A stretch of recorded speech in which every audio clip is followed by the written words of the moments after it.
Құрметті оқырман, Әңгіме ТВ каналына қош келдіңіздер. Әңгіме ТВ арнасына тіркеліп, лайк, комментария жазуды ұмытпаңыздар. Мен осыны қатты сездім. Алғашқында сенгім де келмеген, бірақ көзбен көріп, өзің куә болған соң бәріне көнеді екенсің. Өлгім келді, бірақ өмір бәрібір тәтті екен. Өзіме қол солуға күшім жетпеді. Түсінікті болу үшін де бәрінен басынан бастайын. Жанар екеуміздің достығымыз бірінші курсқа түскеннен басталды. Сондай қарапайым, ақылды қыз еді. Артық қулығы жоқ, өсек аяңға да жақын емес. Өз-өзімен жүретін момын қыз еді. Бірақ қазақтың жусан жуан шығады деген сөзі ескермеген екенмін. Сонымен дұрыс болмады. Көрші факультетте оқитын Айдар деген жігітпен жүріп жүрдім. Парасатты, білімді жігіт еді. Жатақханадағы біз тұратын бөлмеге мені іздеп жиі келіп тұратын.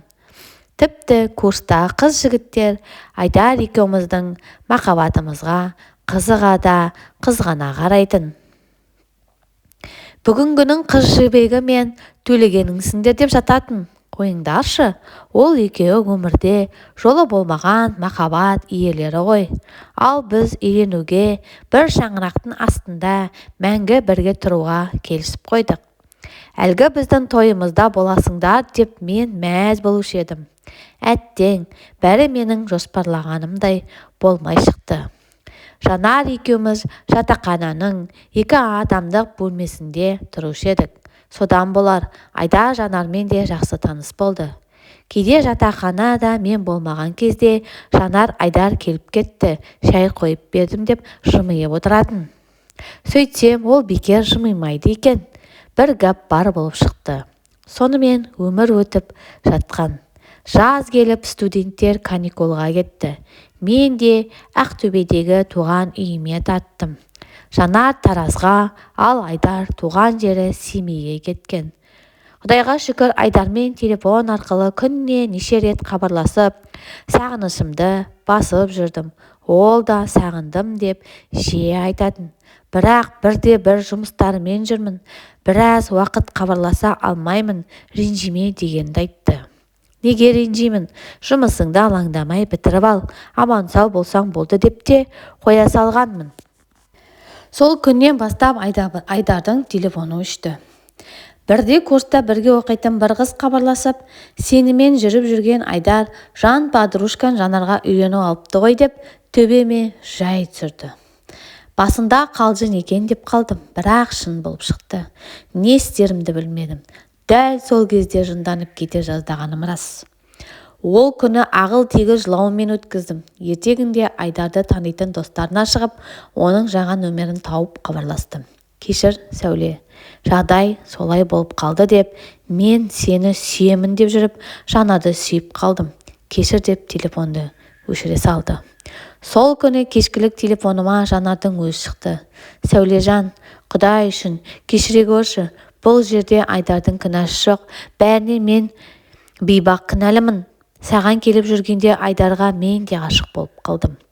Бір күні ол сені іздеп бөлмеге келгенде жылап тұрып оны жақсы көретінімді айттым. Ол кезде сен қаладағы әпкенің үйіне қонуға кеткенсің. Айдар бұрылып кетпекші болып еді. Есікті іштен бекітіп қолынан ұстап, жылап тұрып алдым. Тіпті өлетінімді, онсыз өмір сүре алмайтынымды айтып егілдім. Ол жанымда бірер сағат жұбатып отырды. Мен жібермеген соң, сол түні менің жанымда қонып қалды. Бәрі сол түні шешілген еді. Бірақ саған дәл сол кезде айтуға мен де Айдар да батпады. Түк білмегенсіп жүре бердік. Ақыры міне үйленіп тындық. Саған сатқындық жасап, сүйгеніңді тартып алғанымды кешірші. Айдарды мен қалай сүйсең, сен де солай сүйдің. Саған қимадым, оны өзіме айналдырып алдым. Әлі 19-дасың ғой, бар өмірің алдыңда. Бақытты болуыңа тілектеспін деп жылап жіберді. Мен қалай бақытты боламын? Менің бақытымды сен ұрлап алдың ғой, опасыздар деп жылап телефонды бір ұрып шаға салдым. Мәңгілік біргеміз деп жүрген сүйіктім Айдардың, жаны таза, адал досым деп жүрген Жанардан мұндайды күтпеген едім. Олардың опасыздығын көріп өлгім келген, бірақ бір күш оған жібермеді. Бәлкім жанның тәттілігі бар болар, мүмкін менің әлсіздігім шығар, білмеймін. Күзде оқуға келдік, оларды көрдім, бірақ өте суық амандастық. Қазір екеуі пәтер жалдап тұрады, мен жақта. Жанармен күнде аудиторияда кездесеміз, бірақ мен одан, ол менен қашқақтап жүреміз. Жақын дос болмаған сияқтымыз, өте қиын екен. Кейде Айдарды көріп қаламын, қайтарда аудиторияның алдында Жанарды тосып тұрады. Өтірік байқамағандай боламын. Ол да мені көріп қалса қашқақтайды. Бірақ алыстан менің әрбір қимылымды бақылап тұратынын байқап қаламын. Бәлкім мені әлі де сүйетін шығар. Жанарға аяғанғаннан үйленген болар. Мүмкін түбі маған қайтып келер деп те ойлап қоямын. Бірақ өзіне деген адал махаббатты тәрк етіп сатып кеткен опасыздық адамды кешіруге бола ма деп іштей қатайып қоямын. Алайда оны көрген сайын жүрегім шым ете түседі. Сондайда Сесен деген бір ақын жігіттің тұлпардың тұяғы бар, талмайтұғын, сұңқардың қанаты бар, самғайтұғын, ал менде бір ғана үміт тек өзің менен мәңгілік арамызда жалғайтұғайын деген өлең іштей қайталап өзімен